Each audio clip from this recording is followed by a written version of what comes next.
Jésus n'a jamais dit ça. L'évangile secret du Vatican qui avait changé sa vie, Jésus n'a jamais dit ça. L'évangile secret du Vatican. Imaginez un instant que vous découvriez un carnet secret dans la cave de votre grand-mère, un carnet qui révèle que toute l'histoire de votre famille n'était pas exactement ce que vous pensiez. Maintenant, multipliez cette sensation par 1 milliard et vous aurez une idée de ce que nous allons explorer aujourd'hui. Si vous aimez les histoires inspirantes et révélatrices, n'oubliez pas de vous abonner à la chaîne pour ne manquer aucun moment de nos découvertes extraordinaires. D'ailleurs, dites-moi en commentaire de quel pays vous regardez cette vidéo et à quelle heure vous l'écoutez. J'adore savoir où notre communauté se trouve à travers le monde. Et si vous regardez sur votre téléphone, un petit like maintenant m'aiderait énormément à faire découvrir cette histoire à plus de personnes. Votre soutien fait vraiment toute la différence. Mais revenons à notre histoire. Qu'est-ce qui pourrait bien être si dangereux, si révolutionnaire, que la plus puissante institution religieuse du monde l'ait gardé secret pendant près de 2000 ans? Qu'est-ce qui pourrait bouleverser les fondements même de ce que des milliards de personnes croient aujourd'hui? La réponse se trouve dans les profondeurs interdites du Vatican, dans des archives si secrètes que même la plupart des cardinaux n'y ont jamais mis les pieds. Des textes qui révèlent non pas ce que Jésus a dit, mais ce qu'il n'a jamais dit selon la version officielle. Des paroles si puissantes qu'elles ont été délibérément effacées de l'histoire. Aujourd'hui, nous allons percer ce mystère ensemble. Préparez-vous à remettre en question tout ce que vous pensiez savoir. De jure, les archives interdites. Avez-vous déjà imaginé ce qui se cache vraiment dans les sous-sols du Vatican? Pensez-vous que tout ce qui s'y trouve a été révélé au monde? Détrompez-vous. Sous les pavés de la place Saint-Pierre, dans un labyrinthe de couloirs secrets accessibles uniquement par des passages cachés, s'étendent les archives secrètes du Vatican. 85 km d'étagères. 85 km. Pour vous donner une idée, c'est plus que la distance entre Paris et Reims. Des documents empilés sur 16 niveaux souterrains, certains remontant au 8e siècle, d'autres encore plus anciens. Mais pourquoi appeler ces archives secrètes? Le Vatican préfère aujourd'hui le terme « archives apostoliques », mais cette modification récente ne change rien à la réalité. Pendant des siècles, l'accès à ces documents était strictement interdit. Même aujourd'hui, seuls quelques chercheurs triés sur le volet, après des années de démarches, peuvent consulter certains documents. Et encore, uniquement ceux datant de plus de 75 ans. Savez-vous ce qui rend ces restrictions si troublantes? C'est que parmi ces millions de documents se trouvent des textes qui pourraient révolutionner notre compréhension du christianisme primitif. Des évangiles qui n'ont jamais été inclus dans le Nouveau Testament. Des lettres d'apôtres qui racontent une histoire différente. Des témoignages de contemporains du Christ qui révèlent des aspects totalement inconnus de sa vie et de ses enseignements. L'histoire de cette dissimulation commence au IVe siècle sous l'empereur romain Constantin Ier. Quand Constantin se convertit au christianisme en 312 après JC, il ne fait pas que changer de religion personnelle, il transforme le destin de l'Empire romain et du christianisme lui-même. Mais cette transformation s'accompagne d'une standardisation forcée qui aura des conséquences dramatiques sur la préservation de la vérité historique. Imaginez la scène, nous sommes en 325 après JAC. Dans la ville de Nicée, actuelle Iznik en Turquie, l'empereur Constantin convoque le premier concile œcuménique de l'histoire chrétienne. Plus de 300 évêques affluent de tout l'Empire pour débattre de questions théologiques cruciales. Mais derrière ces discussions apparemment spirituelles se cache un enjeu politique majeur, unifier l'Empire autour d'une version unique du christianisme. À cette époque, le christianisme n'est pas unifié. Il existe des dizaines de communautés chrétiennes différentes, chacune avec ses propres textes, ses propres traditions, ses propres interprétations des enseignements du Christ. Certaines communautés possèdent des évangiles que d'autres ne reconnaissent pas. Certaines vénèrent Marie-Madeleine comme une apôtre égale aux autres, d'autres la considèrent comme une simple suivante. Certaines croient en la divinité absolue du Christ, d'autres en sa nature purement humaine. Cette diversité, qui pourrait sembler naturelle et même enrichissante, pose un problème majeur à Constantin. Comment unifier un empire avec une religion elle-même divisée? Comment asseoir son autorité politique sur des bases religieuses fragiles? La solution est radicale, imposer une version unique et officielle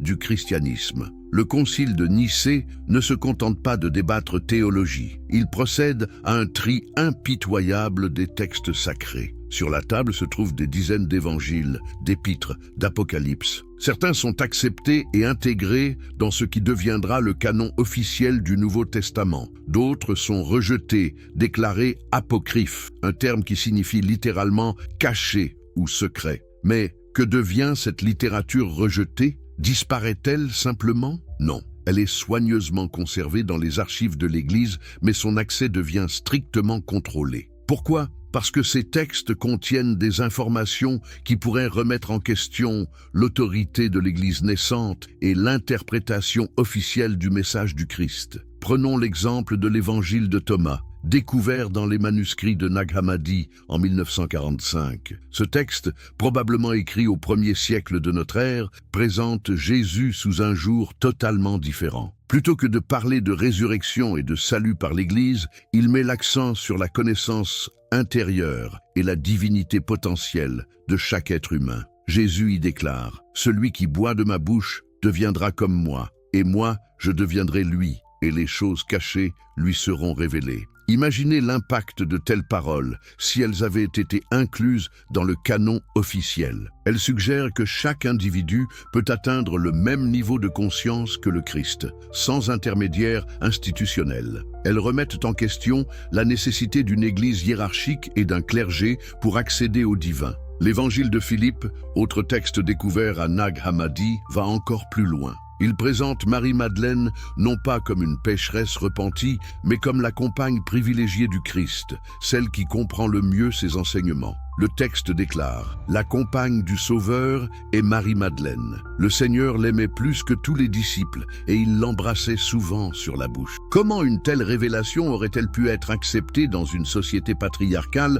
où l'Église cherchait à établir son autorité masculine? Elle ne pouvait pas l'être. Ces textes devaient être cachés, préservés pour les initiés, mais tenus à l'écart du grand public. Le processus de dissimulation ne s'arrête pas au IVe siècle. Il se poursuit à travers les siècles, alimenté par les découvertes archéologiques successives. Chaque fois qu'un nouveau manuscrit est découvert, chaque fois qu'une nouvelle traduction révèle des nuances inattendues, l'Église doit décider, révéler ou dissimuler. Au XIIe siècle, les croisés ramènent de Terre Sainte des manuscrits syriaques et coptes contenant des versions alternatives des évangiles canoniques. Ces textes révèlent des détails troublants sur la vie du Christ qui ne correspondent pas à la version officielle. Ils sont immédiatement classés dans les archives secrètes. À la Renaissance, les traductions humanistes du grec ancien révèlent des erreurs et des omissions dans la Vulgate latine de Saint Jérôme. Des passages entiers ont été modifiés, des nuances théologiques importantes ont été perdues. Ces découvertes sont-elles rendues publiques? Partiellement seulement, et souvent au prix de la vie de leurs auteurs. Mais pourquoi cette obsession du secret? Pourquoi l'Église a-t-elle choisi de dissimuler plutôt que de révéler? La réponse est complexe et touche au fondement même du pouvoir religieux. D'abord, il y a la question de l'autorité. L'Église catholique base son autorité sur le principe de succession apostolique. Le pape est le successeur de Saint Pierre, les évêques sont les successeurs des apôtres. Cette chaîne d'autorité ininterrompue justifie le pouvoir de l'Église sur les fidèles. Mais que se passerait-il si des textes révélaient que cette succession n'était pas aussi claire que l'Église l'affirme? Que se passerait-il si des évangiles apocryphes montraient que Jésus avait désigné Marie-Madeleine et non Pierre comme chef de ses disciples? Ensuite, il y a la question doctrinale. L'Église a développé au fil des siècles une théologie complexe basée sur l'interprétation des textes canoniques. Cette théologie justifie l'existence des sacrements, de la hiérarchie ecclésiastique, du célibat des prêtres, du rôle secondaire des femmes dans l'Église. Mais que se passerait-il si des textes anciens révélaient que Jésus avait une vision différente de ces questions? Que se passerait-il si des évangiles apocryphes montraient que les premiers chrétiens pratiquaient l'égalité entre hommes et femmes, que les prêtres étaient mariés, que les sacrements n'étaient pas nécessaires au salut? Enfin, il y a la question économique. L'Église catholique est l'une des institutions les plus riches du monde. Cette richesse vient en grande partie des dons des fidèles, convaincus que leur salut dépend de leur générosité envers l'Église. Mais que se passerait-il si des textes révélaient que Jésus avait condamné l'accumulation de richesses par les institutions religieuses? Que se passerait-il si des évangiles apocryphes montraient que le salut ne dépend pas des dons à l'Église, mais de la transformation intérieure de chaque individu? Ces questions expliquent pourquoi les archives du Vatican restent largement inaccessibles au public.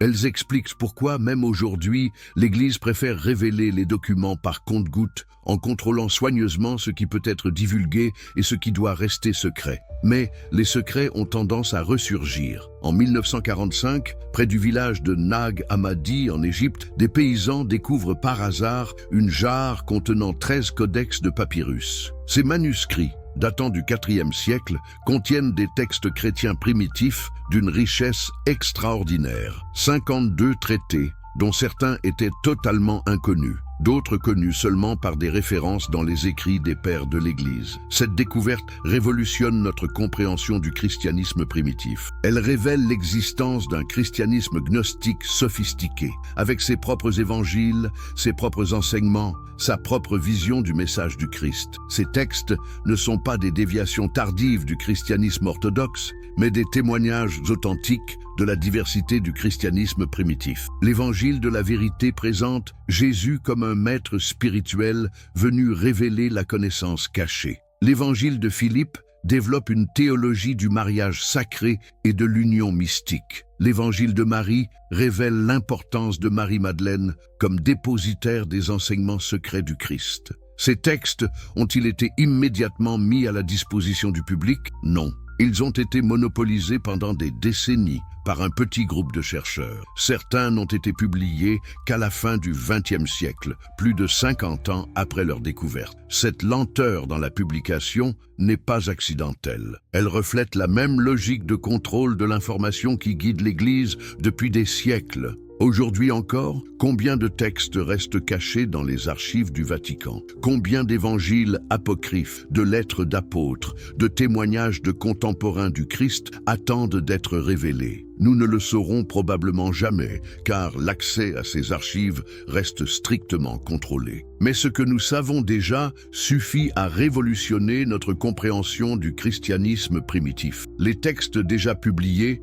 révèlent un Jésus plus complexe, plus humain, plus révolutionnaire que celui présenté par la tradition officielle. Il révèle un christianisme primitif plus diversifié, plus égalitaire, plus mystique que celui imposé par l'Église institutionnelle. Cette diversité originelle du christianisme n'est pas un accident de l'histoire. Elle reflète la richesse du message du Christ, sa capacité à parler à différentes sensibilités, à différentes cultures, à différents niveaux de conscience. En imposant une version unique et officielle du christianisme, l'Église n'a pas seulement appauvri la tradition chrétienne, elle a trahi l'esprit même du message du Christ. Les paroles perdues. Avez-vous déjà eu l'impression qu'il manquait quelque chose dans l'histoire officielle du Christ, que certaines pièces du puzzle ne s'assemblaient pas parfaitement? Votre intuition ne vous trompe pas. Dans les textes qui ont été écartés du canon officiel, nous découvrons un Jésus aux paroles infiniment plus révolutionnaires que celui présenté par l'Église institutionnelle. Ces paroles perdues ne sont pas des inventions tardives, mais des témoignages authentiques de l'enseignement originel du Christ, préservés par des communautés chrétiennes qui ont refusé de se soumettre à l'orthodoxie imposée. L'un des enseignements les plus troublants concerne la nature divine de l'humanité. Dans l'évangile de Thomas, Jésus déclare « Celui qui boit de ma bouche deviendra comme moi, et moi je deviendrai lui, et les choses cachées lui seront révélées. » Cette phrase révolutionnaire suggère que la divinité n'est pas le privilège exclusif du Christ, mais le potentiel de chaque être humain. Imaginez l'impact de cette révélation. Si chaque personne porte en elle la possibilité de devenir divine, à quoi servent les intermédiaires religieux? Pourquoi aurait-on besoin d'une église hiérarchique pour accéder à Dieu? Cette conception de la divinité humaine remet en question les fondements mêmes du pouvoir ecclésiastique. Dans le même évangile, Jésus révèle « Si vous cherchez, vous trouverez. Si vous trouvez, vous serez troublés. Si vous êtes troublés, vous serez émerveillés et vous régnerez sur le tout. » Cette progression spirituelle décrit un chemin d'éveil qui ne dépend d'aucune institution, d'aucun sacrement, d'aucune autorité extérieure. C'est un chemin de découverte personnelle qui mène à la souveraineté spirituelle. Mais pourquoi ces enseignements ont-ils été considérés comme dangereux? Parce qu'ils remettaient en question le monopole de l'Église sur le salut. Si chaque individu peut atteindre la divinité par ses propres moyens, pourquoi aurait-il besoin des sacrements? Pourquoi devrait-il obéir aux prêtres? Pourquoi devrait-il faire des dons à l'Église? L'évangile de Marie-Madeleine révèle un autre aspect troublant des enseignements cachés. Dans ce texte, Marie-Madeleine rapporte une vision qu'elle a eue du Christ ressuscité. Quand elle partage cette vision avec les autres disciples, Pierre réagit avec colère. Est-ce que vraiment il a parlé avec une femme à notre insu et pas ouvertement? Devons-nous tous nous retourner et l'écouter? L'a-t-il vraiment choisi de préférence à nous? Cette scène révèle les tensions qui existaient déjà dans la communauté primitive des disciples. Elle montre que Marie-Madeleine n'était pas simplement une suivante parmi d'autres, mais une disciple privilégiée qui avait accès à des enseignements secrets. Elle révèle aussi la résistance des disciples masculins à accepter l'autorité spirituelle d'une femme. Dans l'évangile de Philippe, la relation entre Jésus et Marie-Madeleine est décrite encore plus explicitement. La compagne du Sauveur est Marie-Madeleine. Le Seigneur l'aimait plus que tous les disciples et il l'embrassait souvent sur la bouche. Les autres disciples en étaient offensés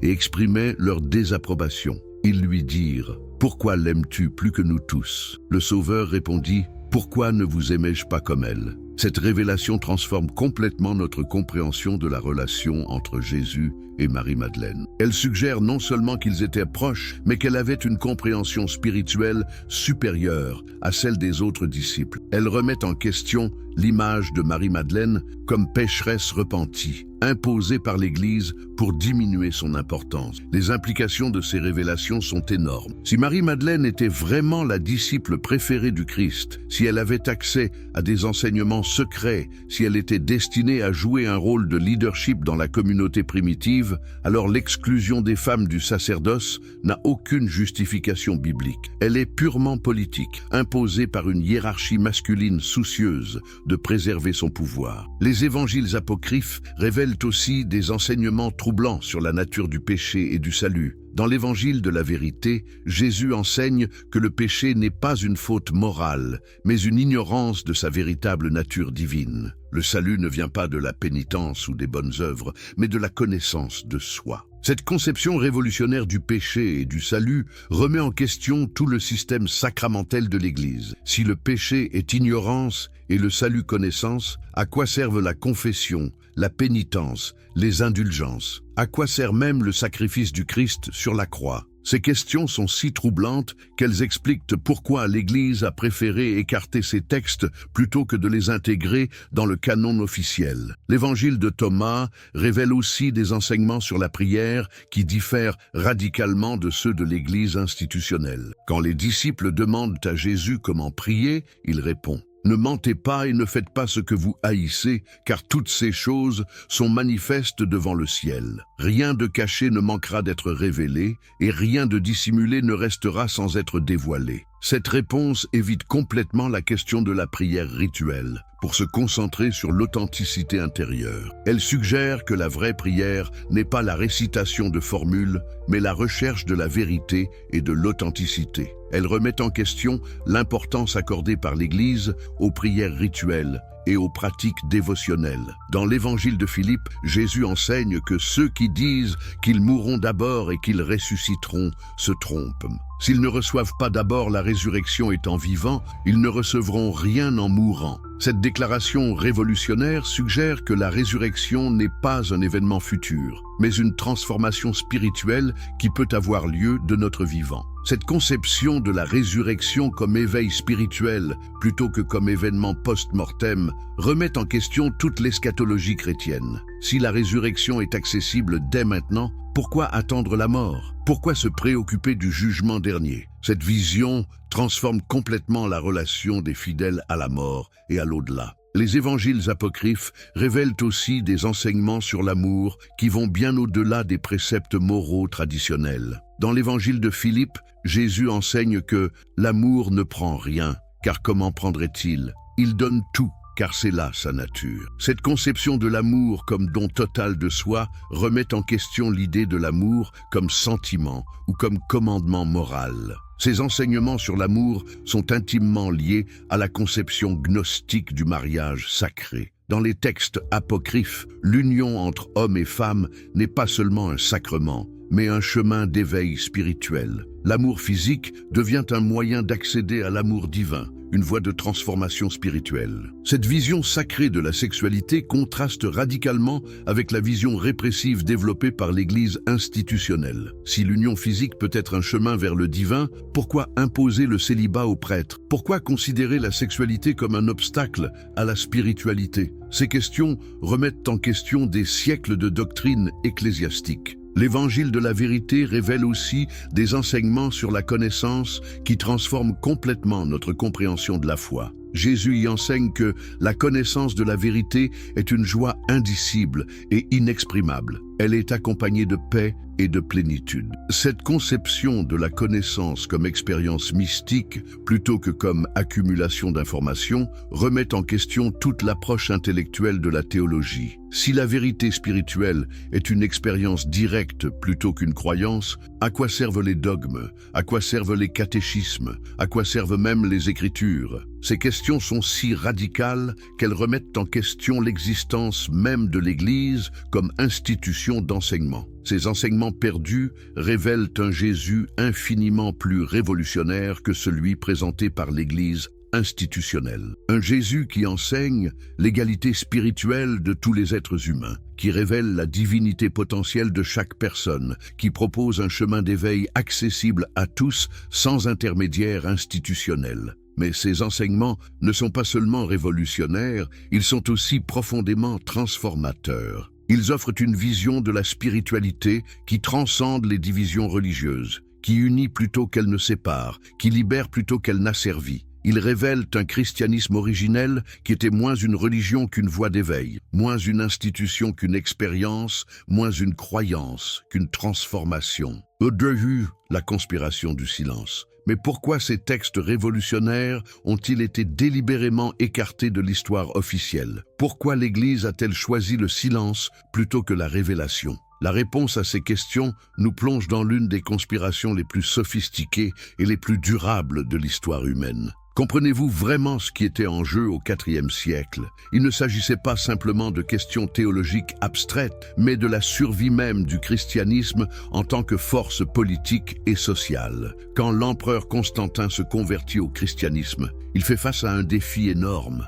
Comment unifier un empire gigantesque autour d'une religion elle-même profondément divisée? À cette époque, le christianisme n'est pas une religion unifiée, mais une mosaïque de communautés aux croyances parfois contradictoires. Les chrétiens d'Alexandrie n'ont pas la même vision que ceux de Rome. Les chrétiens de Syrie pratiquent différemment de ceux de Gaule. Certaines communautés acceptent le mariage des prêtres, d'autres l'interdisent. Certaines vénèrent Marie-Madeleine comme une apôtre, d'autres la considèrent comme une simple suivante. Cette diversité, qui pourrait sembler enrichissante, pose un problème politique majeur. Comment Constantin peut-il s'appuyer sur le christianisme pour unifier son empire si les chrétiens eux-mêmes ne s'accordent pas sur leurs croyances fondamentales? Comment peut-il utiliser l'Église comme instrument de pouvoir si elle n'a pas d'autorité unifiée? La solution adoptée est radicale. Imposer une version unique et officielle du christianisme. Éliminer toutes les variantes qui pourraient affaiblir cette unité.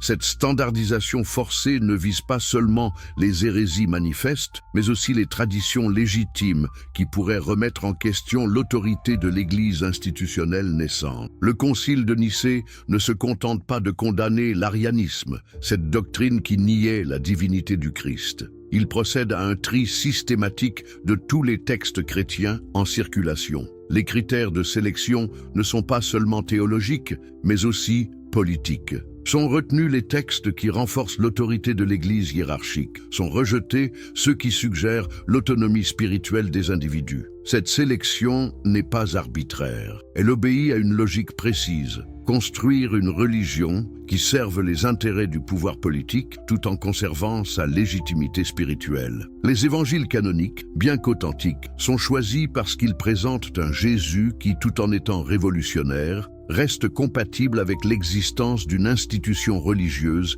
hiérarchique. Les évangiles apocryphes, au contraire, sont rejetés non pas parce qu'ils sont moins authentiques, mais parce qu'ils présentent un Jésus trop révolutionnaire, trop égalitaire, trop mystique pour être compatible avec une religion institutionnelle. Ils révèlent un christianisme qui n'a pas besoin d'église pour exister, qui donne à chaque individu le pouvoir de son propre salut. Mais la conspiration du silence ne s'arrête pas au IVe siècle. Elle se perpétue à travers les siècles, s'adaptant aux circonstances, évoluant avec les époques, mais conservant toujours le même objectif: protéger l'autorité de l'Église contre toute remise en question fondamentale. Au Moyen Âge, quand des mouvements mystiques redécouvrent les enseignements gnostiques, ils sont impitoyablement réprimés. Les cathares, qui prônent un christianisme égalitaire et mystique, proche de celui des évangiles apocryphes, sont exterminés lors de la croisade des Albigeois. Les Templiers,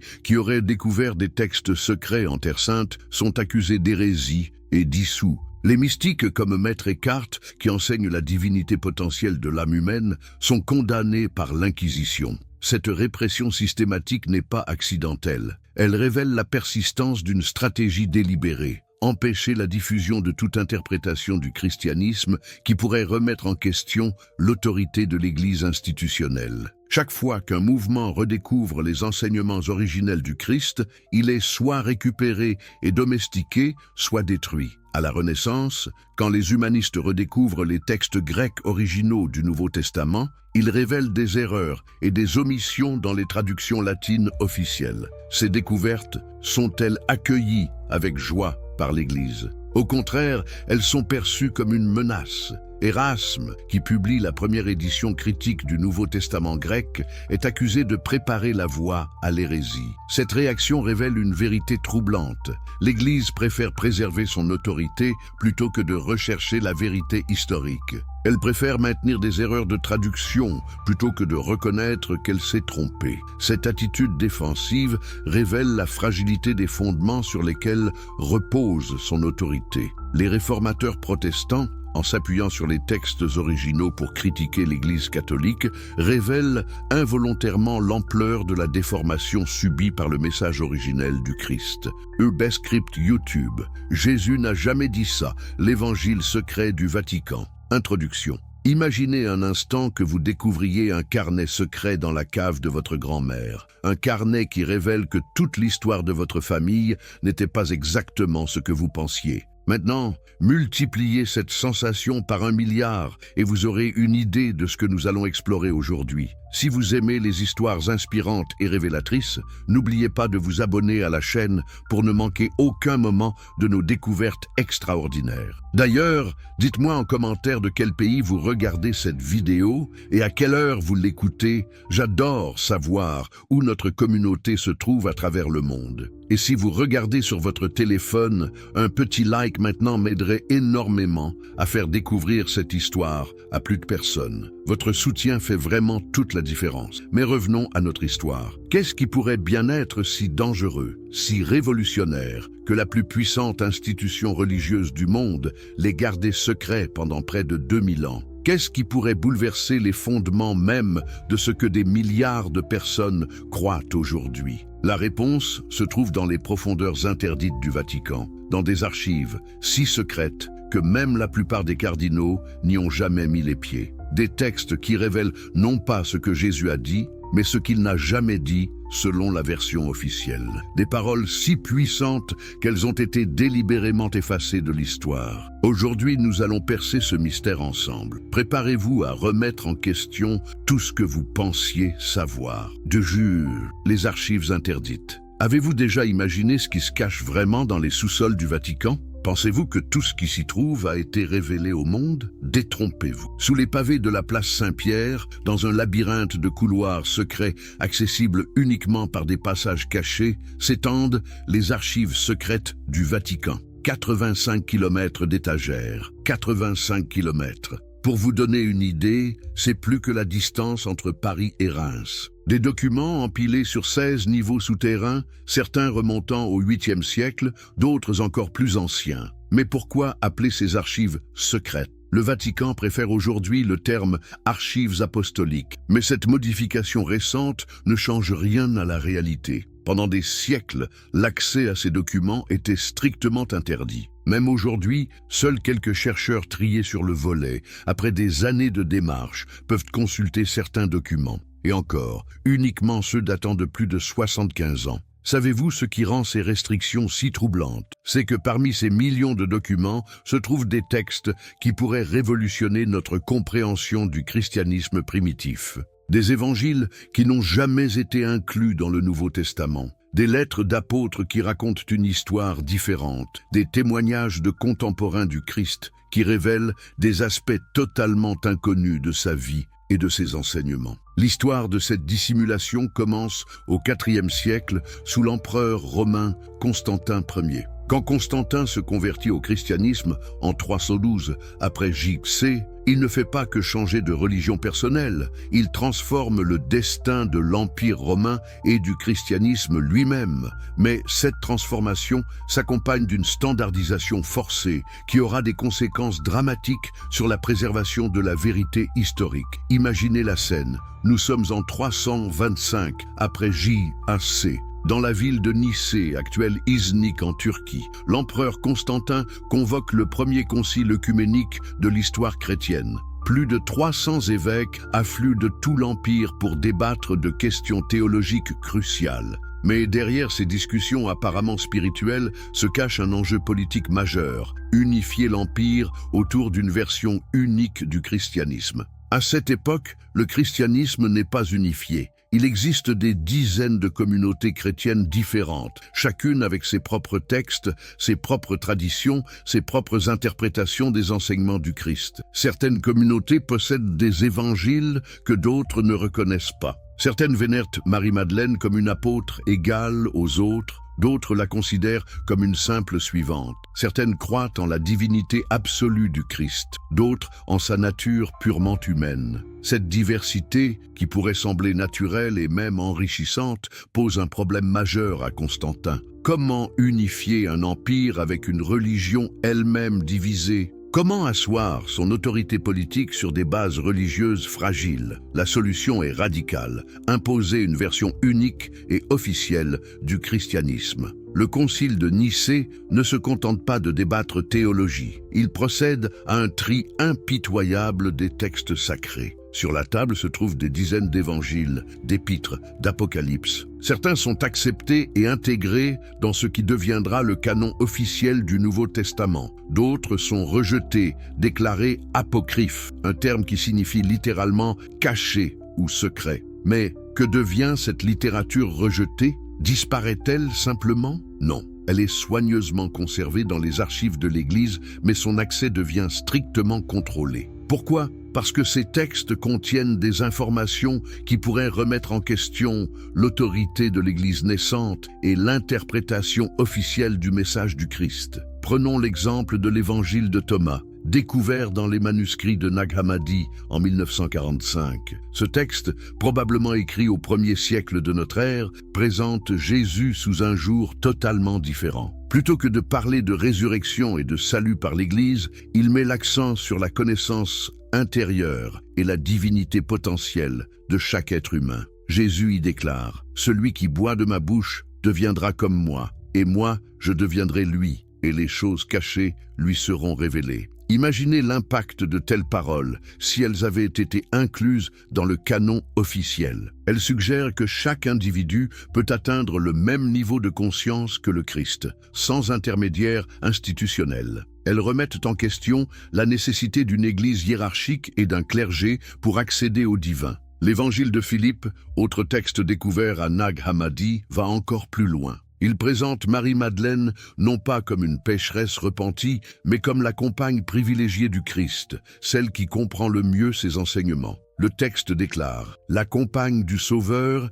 est Marie-Madeleine. Le Seigneur l'aimait plus que tous les disciples et il l'embrassait souvent sur la bouche. » Comment une telle révélation aurait-elle pu être acceptée dans une société patriarcale où l'Église cherchait à établir son autorité masculine? Elle ne pouvait pas l'être. Ces textes devaient être cachés, préservés pour les initiés, mais tenus à l'écart du grand public. Le processus de dissimulation ne s'arrête pas au IVe siècle. Il se poursuit à travers les siècles, alimenté par les découvertes archéologiques successives. Chaque fois qu'un nouveau manuscrit est découvert, chaque fois qu'une nouvelle traduction révèle des nuances inattendues, l'Église doit décider, révéler ou dissimuler. Au XIIe siècle, les croisés ramènent de Terre Sainte des manuscrits syriaques et coptes contenant des versions alternatives des évangiles canoniques. Ces textes révèlent des détails troublants sur la vie du Christ qui ne correspondent pas à la version officielle. Ils sont immédiatement classés dans les archives secrètes. À la Renaissance, les traductions humanistes du grec ancien révèlent des erreurs et des omissions dans la Vulgate latine de Saint Jérôme. Des passages entiers ont été modifiés, des nuances théologiques importantes ont été perdues. Ces découvertes sont-elles rendues publiques? Partiellement seulement, et souvent au prix de la vie de leurs auteurs. Mais pourquoi cette obsession du secret? Pourquoi l'Église a-t-elle choisi de dissimuler plutôt que de révéler? La réponse est complexe et touche au fondement même du pouvoir religieux. D'abord, il y a la question de l'autorité. L'Église catholique base son autorité sur le principe de succession apostolique. Le pape est le successeur de Saint-Pierre, les évêques sont les successeurs des apôtres. Cette chaîne d'autorité ininterrompue justifie le pouvoir de l'Église sur les fidèles. Mais que se passerait-il si des textes révélaient que cette succession n'était pas aussi claire que l'Église l'affirme? Que se passerait-il si des évangiles apocryphes montraient que Jésus avait désigné Marie-Madeleine et non Pierre comme chef de ses disciples? Ensuite, il y a la question doctrinale. L'Église a développé au fil des siècles une théologie complexe basée sur l'interprétation des textes canoniques. Cette théologie justifie l'existence des sacrements, de la hiérarchie ecclésiastique, du célibat des prêtres, du rôle secondaire des femmes dans l'Église. Mais que se passerait-il si des textes anciens révélaient que Jésus avait une vision différente de ces questions? Que se passerait-il si des évangiles apocryphes montraient que les premiers chrétiens pratiquaient l'égalité entre hommes et femmes, que les prêtres étaient mariés, que les sacrements n'étaient pas nécessaires au salut? Enfin, il y a la question économique. L'Église catholique est l'une des institutions les plus riches du monde. Cette richesse vient en grande partie des dons des fidèles, convaincus que leur salut dépend de leur générosité envers l'Église. Mais que se passerait-il si des textes révélaient que Jésus avait condamné l'accumulation de richesses par les institutions religieuses? Que se passerait-il si des évangiles apocryphes montraient que le salut ne dépend pas des dons à l'Église, mais de la transformation intérieure de chaque individu? Ces questions expliquent pourquoi les archives du Vatican restent largement inaccessibles au public. Elles expliquent pourquoi, même aujourd'hui, l'Église préfère révéler les documents par compte-gouttes en contrôlant soigneusement ce qui peut être divulgué et ce qui doit rester secret. Mais les secrets ont tendance à ressurgir. En 1945, près du village de Nag Hammadi en Égypte, des paysans découvrent par hasard une jarre contenant 13 codex de papyrus. Ces manuscrits, datant du IVe siècle, contiennent des textes chrétiens primitifs d'une richesse extraordinaire. 52 traités, dont certains étaient totalement inconnus, d'autres connus seulement par des références dans les écrits des pères de l'Église. Cette découverte révolutionne notre compréhension du christianisme primitif. Elle révèle l'existence d'un christianisme gnostique sophistiqué, avec ses propres évangiles, ses propres enseignements, sa propre vision du message du Christ. Ces textes ne sont pas des déviations tardives du christianisme orthodoxe, mais des témoignages authentiques de la diversité du christianisme primitif. L'Évangile de la vérité présente Jésus comme un maître spirituel venu révéler la connaissance cachée. L'Évangile de Philippe développe une théologie du mariage sacré et de l'union mystique. L'Évangile de Marie révèle l'importance de Marie-Madeleine comme dépositaire des enseignements secrets du Christ. Ces textes ont-ils été immédiatement mis à la disposition du public? Non. Ils ont été monopolisés pendant des décennies par un petit groupe de chercheurs. Certains n'ont été publiés qu'à la fin du XXe siècle, plus de 50 ans après leur découverte. Cette lenteur dans la publication n'est pas accidentelle. Elle reflète la même logique de contrôle de l'information qui guide l'Église depuis des siècles.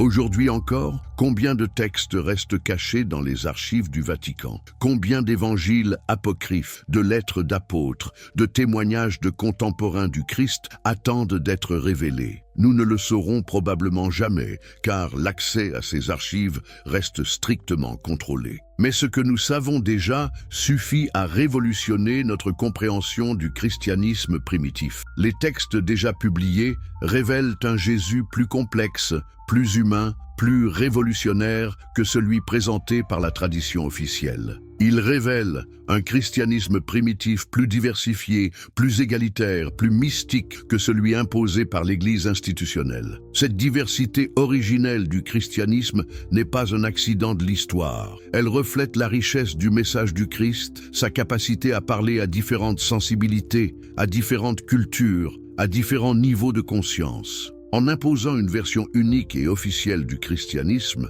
l'Église n'a pas seulement appauvri la tradition chrétienne, elle a trahi l'esprit même du message du Christ. Les paroles perdues. Avez-vous déjà eu l'impression qu'il manquait quelque chose dans l'histoire officielle du Christ, que certaines pièces du puzzle ne s'assemblaient pas parfaitement? Votre intuition ne vous trompe pas. Dans les textes qui ont été écartés du canon officiel, nous découvrons un Jésus aux paroles infiniment plus révolutionnaires que celui présenté par l'Église institutionnelle. Ces paroles perdues ne sont pas des inventions tardives, mais des témoignages authentiques de l'enseignement originel du Christ, préservés par des communautés chrétiennes qui ont refusé de se soumettre à l'orthodoxie imposée. L'un des enseignements les plus troublants concerne la nature divine de l'humanité. Dans l'évangile de Thomas, Jésus déclare « Celui qui boit de ma bouche deviendra comme moi, et moi je deviendrai lui, et les choses cachées lui seront révélées. » Cette phrase révolutionnaire suggère que la divinité n'est pas le privilège exclusif du Christ, mais le potentiel de chaque être humain. Imaginez l'impact de cette révélation. Si chaque personne porte en elle la possibilité de devenir divine, à quoi servent les intermédiaires religieux? Pourquoi aurait-on besoin d'une église hiérarchique pour accéder à Dieu? Cette conception de la divinité humaine remet en question les fondements mêmes du pouvoir ecclésiastique. Dans le même évangile, Jésus révèle « Si vous cherchez, vous trouverez. Si vous trouvez, vous serez troublés. Si vous êtes troublés, vous serez émerveillés et vous régnerez sur le tout. » Cette progression spirituelle décrit un chemin d'éveil qui ne dépend d'aucune institution, d'aucun sacrement, d'aucune autorité extérieure. C'est un chemin de découverte personnelle qui mène à la souveraineté spirituelle. Mais pourquoi ces enseignements ont-ils été considérés comme dangereux? Parce qu'ils remettaient en question le monopole de l'Église sur le salut. Si chaque individu peut atteindre la divinité par ses propres moyens, pourquoi aurait-il besoin des sacrements? Pourquoi devrait-il obéir aux prêtres? Pourquoi devrait-il faire des dons à l'Église?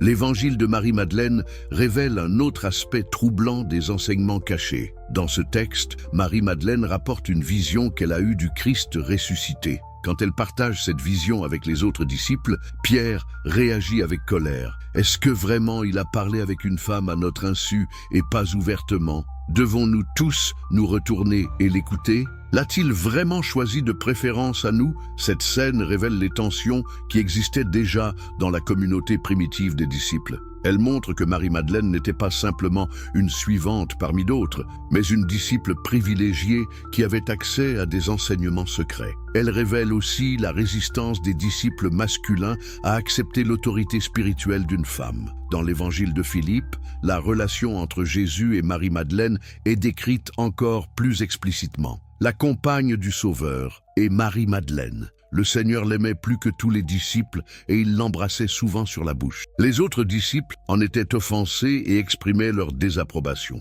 Ils lui dirent « Pourquoi l'aimes-tu plus que nous tous ?» Le Sauveur répondit « Pourquoi ne vous aimais-je pas comme elle ?» Cette révélation transforme complètement notre compréhension de la relation entre Jésus et Marie-Madeleine. Elle suggère non seulement qu'ils étaient proches, mais qu'elle avait une compréhension spirituelle supérieure à celle des autres disciples. Elle remet en question l'image de Marie-Madeleine comme pécheresse repentie, imposée par l'Église pour diminuer son importance. Les implications de ces révélations sont énormes. Si Marie-Madeleine était vraiment la disciple préférée du Christ, si elle avait accès à des enseignements secrets si elle était destinée à jouer un rôle de leadership dans la communauté primitive, alors l'exclusion des femmes du sacerdoce n'a aucune justification biblique. Elle est purement politique, imposée par une hiérarchie masculine soucieuse de préserver son pouvoir. Les évangiles apocryphes révèlent aussi des enseignements troublants sur la nature du péché et du salut. Dans l'évangile de la vérité,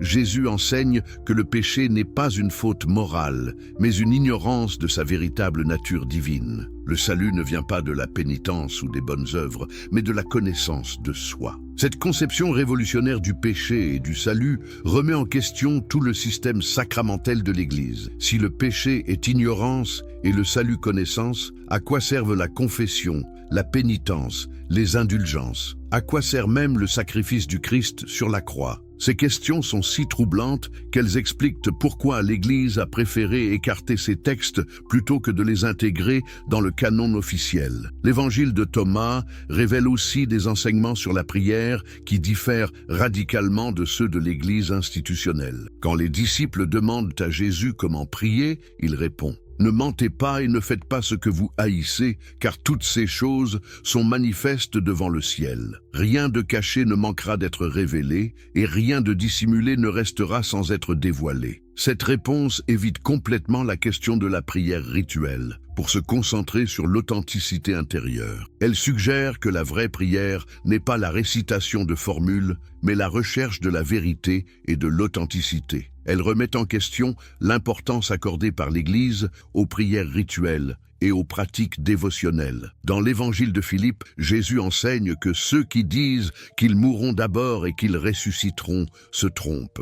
S'ils ne reçoivent pas d'abord la résurrection étant vivants, ils ne recevront rien en mourant. Cette déclaration révolutionnaire suggère que la résurrection n'est pas un événement futur, mais une transformation spirituelle qui peut avoir lieu de notre vivant. Cette conception de la résurrection comme éveil spirituel plutôt que comme événement post-mortem remet en question toute l'eschatologie chrétienne. Si la résurrection est accessible dès maintenant, pourquoi attendre la mort? Pourquoi se préoccuper du jugement dernier? Cette vision transforme complètement la relation des fidèles à la mort et à l'au-delà. Les évangiles apocryphes révèlent aussi des enseignements sur l'amour qui vont bien au-delà des préceptes moraux traditionnels. Dans l'évangile de Philippe, Jésus enseigne que l'amour ne prend rien, car comment prendrait-il? Il donne tout, car c'est là sa nature. Cette conception de l'amour comme don total de soi remet en question l'idée de l'amour comme sentiment ou comme commandement moral.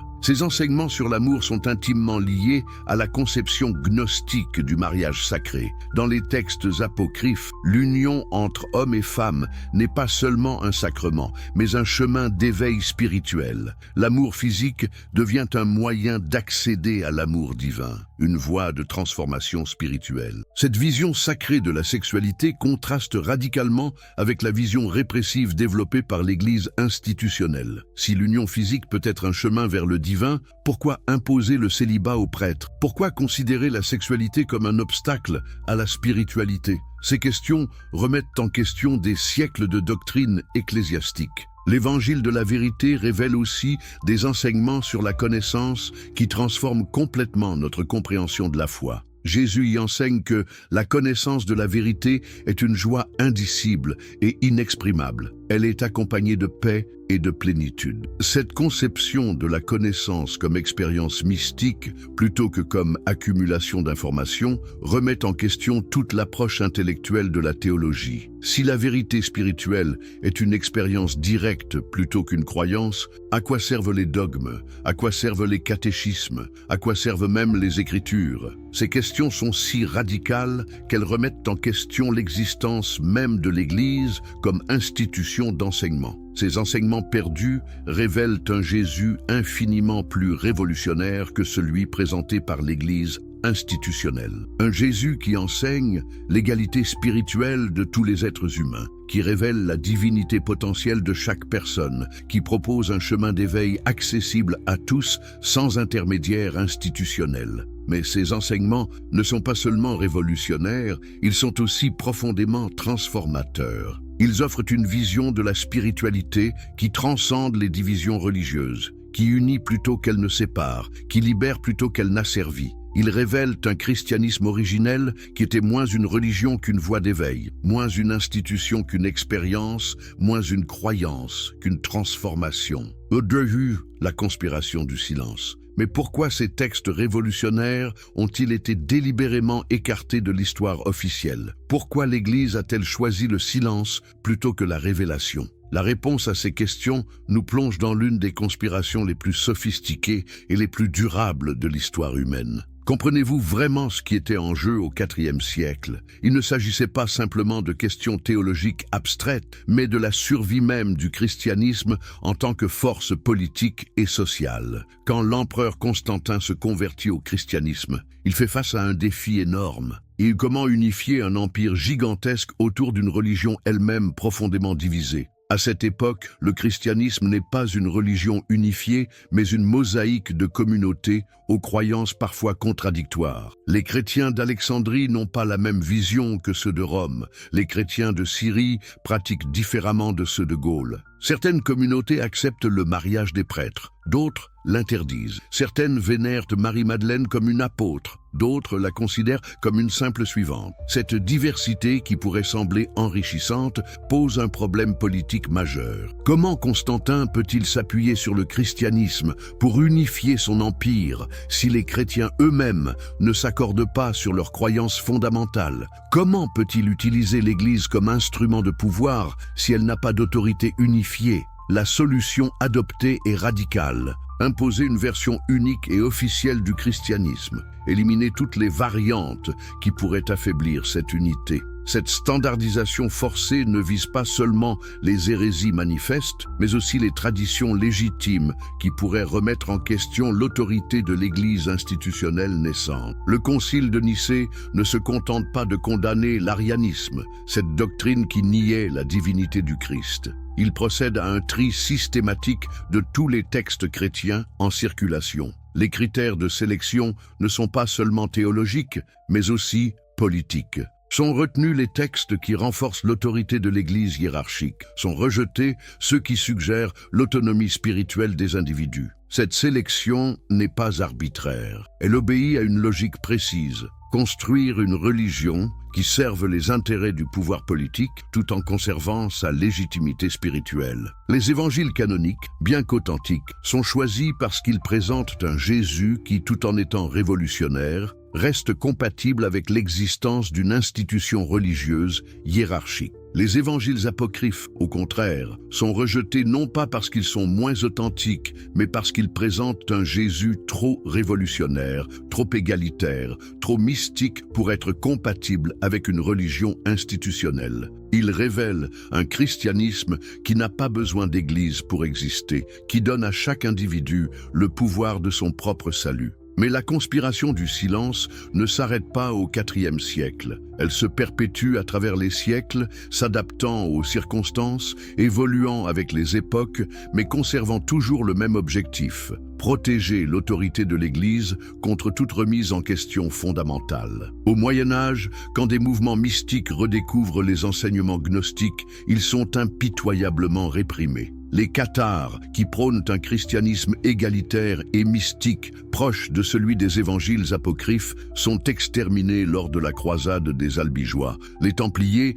qui auraient découvert des textes secrets en Terre Sainte, sont accusés d'hérésie et dissous. Les mystiques comme Maître Eckhart, qui enseignent la divinité potentielle de l'âme humaine, sont condamnés par l'Inquisition. Cette répression systématique n'est pas accidentelle. Elle révèle la persistance d'une stratégie délibérée: empêcher la diffusion de toute interprétation du christianisme qui pourrait remettre en question l'autorité de l'Église institutionnelle. Chaque fois qu'un mouvement redécouvre les enseignements originels du Christ, il est soit récupéré et domestiqué, soit détruit. À la Renaissance, quand les humanistes redécouvrent les textes grecs originaux du Nouveau Testament, ils révèlent des erreurs et des omissions dans les traductions latines officielles. Ces découvertes sont-elles accueillies avec joie par l'Église? Au contraire, elles sont perçues comme une menace. Érasme, qui publie la première édition critique du Nouveau Testament grec, est accusé de préparer la voie à l'hérésie. Cette réaction révèle une vérité troublante. L'Église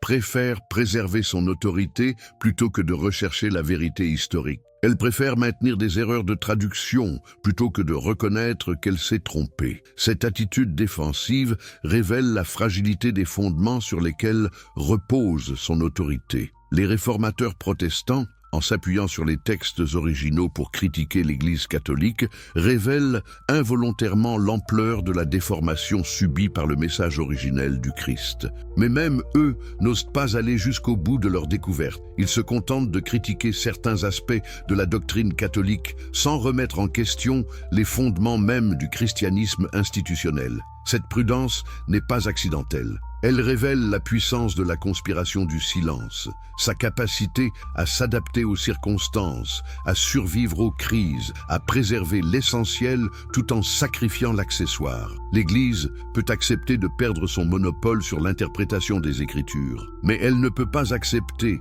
que soit remise en question l'existence même d'une institution religieuse. Au XVIIe et XVIIIe siècle, quand les philosophes des Lumières commencent à critiquer la religion révélée, l'Église adopte une nouvelle stratégie. Plutôt que de réprimer brutalement, elle choisit de contrôler l'information. Elle met en place un système sophistiqué de censure préventive, l'index des livres interdits, l'imprimature, la surveillance des universités et des séminaires. Cette stratégie de contrôle de l'information se révèle particulièrement efficace pour préserver les secrets des archives. En contrôlant l'accès aux manuscrits anciens, en monopolisant la formation des spécialistes, en finançant uniquement les recherches qui ne remettent pas en question les dogmes fondamentaux, l'Église parvient à maintenir son monopole sur l'interprétation du christianisme primitif. Mais les découvertes archéologiques du XIXe siècle commencent à ébranler ce monopole. Les papyrus découverts en Égypte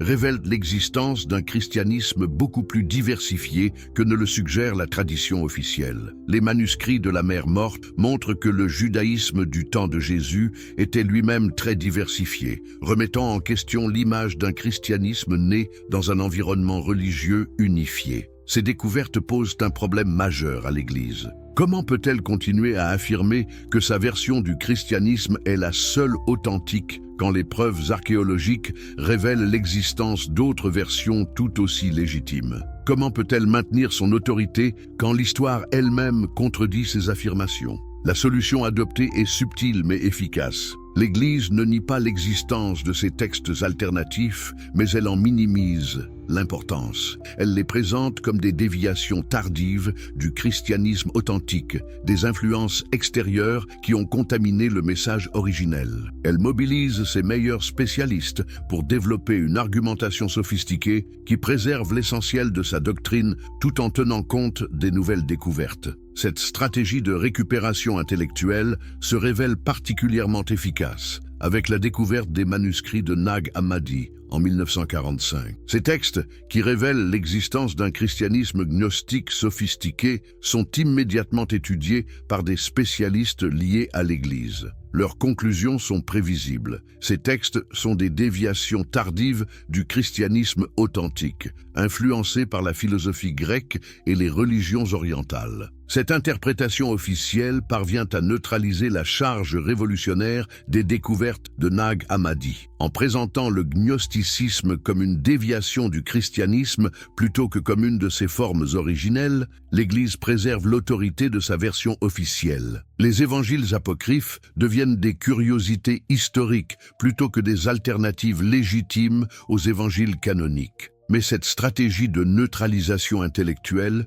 ne peut pas éternellement masquer la réalité des découvertes. Les textes de Nag Hammadi révèlent un christianisme primitif beaucoup plus riche et diversifié que ne le suggère la tradition officielle. Ils montrent que les idées gnostiques n'étaient pas des déviations tardives, mais faisaient partie intégrante du christianisme primitif. Cette réalité devient de plus en plus difficile à ignorer quand d'autres découvertes viennent confirmer l'importance l'importance du gnosticisme dans le christianisme primitif. L'évangile de Judas, découvert dans les années 1970 et publié en 2006, révèle que même les figures les plus controversées du christianisme primitif avaient leurs propres traditions et leurs propres interprétations des enseignements du Christ. Face à ces découvertes répétées, l'Église adopte une nouvelle stratégie. Elle accepte de reconnaître la diversité du christianisme primitif, mais elle maintient que cette diversité confirme plutôt qu'elle ne remette en question l'autorité de la tradition officielle. Elle argue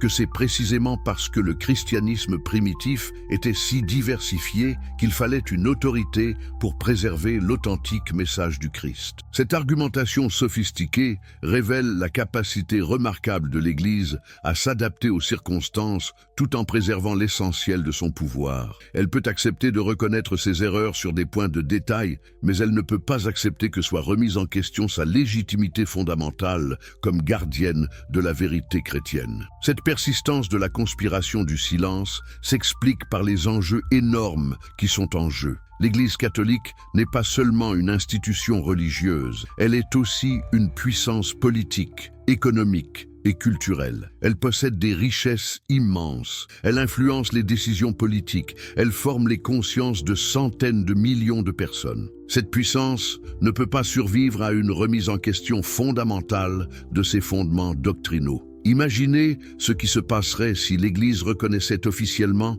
que les évangiles apocryphes révèlent des aspects authentiques des enseignements du Christ. Elle devrait admettre que sa version du christianisme n'est qu'une interprétation parmi d'autres, qu'elle n'a pas le monopole de la vérité chrétienne. Elle devrait reconnaître l'égalité spirituelle des femmes, remettre en question le célibat des prêtres, abandonner ses prétentions à l'infaillibilité. Elle devrait, en somme, cesser d'être l'Église catholique telle que nous la connaissons. Cette perspective est si menaçante qu'elle explique pourquoi la conspiration du silence persiste aujourd'hui encore. L'Église préfère révéler les secrets de ses archives au compte-gouttes, en contrôlant soigneusement l'interprétation qui en est donnée, plutôt que de risquer une révélation qui pourrait remettre en question son existence même. Mais cette stratégie de contrôle devient de plus en plus difficile à maintenir dans un monde où l'information circule librement. Les textes apocryphes sont désormais disponibles en ligne.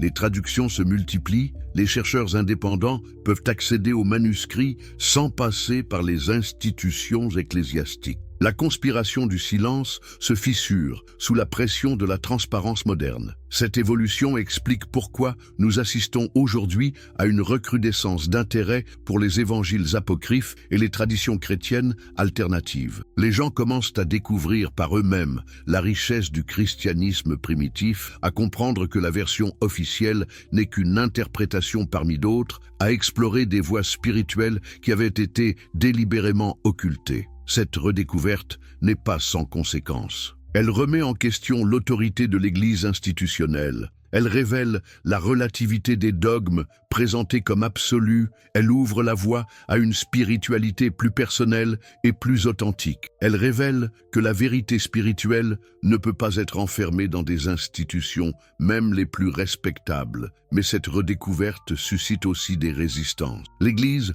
mobilise ses meilleurs spécialistes pour défendre l'interprétation officielle. Elle développe de nouvelles stratégies de communication pour contrer l'influence des découvertes archéologiques. Elle tente de récupérer le mouvement de redécouverte en l'orientant dans des directions qui ne remettent pas en question ses fondements. Cette résistance révèle que la conspiration du silence n'appartient pas seulement au passé. Elle continue aujourd'hui sous des formes plus subtiles, mais tout aussi efficaces. Elle s'adapte aux moyens modernes de communication. Elle utilise les techniques contemporaines de manipulation de l'opinion. Elle mobilise les ressources de la recherche universitaire pour préserver l'essentiel de son message. Cette persistance de la conspiration du silence pose une question fondamentale. Jusqu'à quand pourra-t-elle résister à la pression de la vérité ? Jusqu'à quand l'Église pourra-t-elle maintenir son monopole sur l'interprétation du christianisme primitif ? Jusqu'à quand pourra-t-elle empêcher les gens de découvrir par eux-mêmes la richesse des enseignements originels du Christ ? La réponse à ces questions déterminera l'avenir du christianisme. Si la conspiration du silence parvient à se maintenir, le christianisme restera prisonnier de ses institutions, privé de sa vitalité originelle, réduit à un système de croyances et de pratiques figées. Si elle est brisée, le christianisme pourra retrouver sa dimension révolutionnaire, sa capacité à transformer les consciences, sa puissance d'éveil spirituel. Cette alternative n'est pas seulement théorique, elle se joue aujourd'hui même, dans chaque découverte archéologique, dans chaque nouvelle traduction, dans chaque lecture personnelle des textes apocryphes. Elle se joue dans la conscience de chaque personne qui découvre que la vérité spirituelle ne peut pas être monopolisée par une institution, même la plus respectée. L'issue de cette confrontation entre la conspiration du silence et la soif de vérité déterminera non seulement l'avenir du christianisme, mais aussi l'avenir de la spiritualité humaine, car les enjeux dépassent largement le cadre du christianisme. Ils touchent à la question fondamentale de la liberté spirituelle, du droit de chacun à chercher la vérité par ses propres moyens, à découvrir par lui-même le sens de l'existence. Cette question est d'autant plus cruciale qu'elle ne concerne pas seulement le christianisme. Toutes les religions institutionnelles sont confrontées au même défi. Comment maintenir leur autorité dans un monde où l'information circule librement? Comment préserver leurs dogmes quand les sources originelles deviennent accessibles à tous? Comment justifier leur existence quand leurs fondements historiques sont remis en question? La conspiration du silence révélée par l'histoire du christianisme n'est qu'un exemple d'un phénomène plus général. La tendance des institutions religieuses à occulter les vérités qui pourraient remettre en question leur autorité. Cette tendance n'est pas propre au christianisme. Elle se retrouve dans toutes les religions organisées, à tous les niveaux, à toutes les époques. Comprendre cette dynamique, c'est comprendre pourquoi la vérité spirituelle a toujours été l'apanage des mystiques et des chercheurs indépendants plutôt que des institutions religieuses. C'est comprendre pourquoi les découvertes les plus révolutionnaires ont toujours été faites en marge des structures officielles, par des individus qui avaient le courage de remettre en question les vérités établies. Cette compréhension est libératrice. Elle révèle que la vérité spirituelle ne dépend pas de l'autorité des institutions, mais de la sincérité de la recherche individuelle. Elle montre que chacun peut accéder par lui-même aux sources de la sagesse, sans avoir besoin de l'autorisation ou de la médiation d'une institution religieuse. Cette liberté spirituelle n'est pas une licence pour l'anarchie intellectuelle. Elle s'accompagne d'une responsabilité, celle de chercher la vérité avec sincérité, de confronter ses découvertes avec celles des autres, de soumettre ses intuitions à l'épreuve de la réalité. Elle demande plus d'efforts que la soumission à l'autorité, mais elle offre en retour une authenticité et une profondeur que ne peut donner aucune croyance imposée de l'extérieur. Cette perspective transforme complètement notre approche de la spiritualité. Elle nous invite à devenir des chercheurs plutôt que des croyants, des explorateurs plutôt que des fidèles, des co-créateurs de la vérité plutôt que des consommateurs de dogmes préfabriqués. Elle nous révèle que la véritable révolution spirituelle ne viendra pas des institutions, mais de la conscience individuelle éveillée à sa propre responsabilité.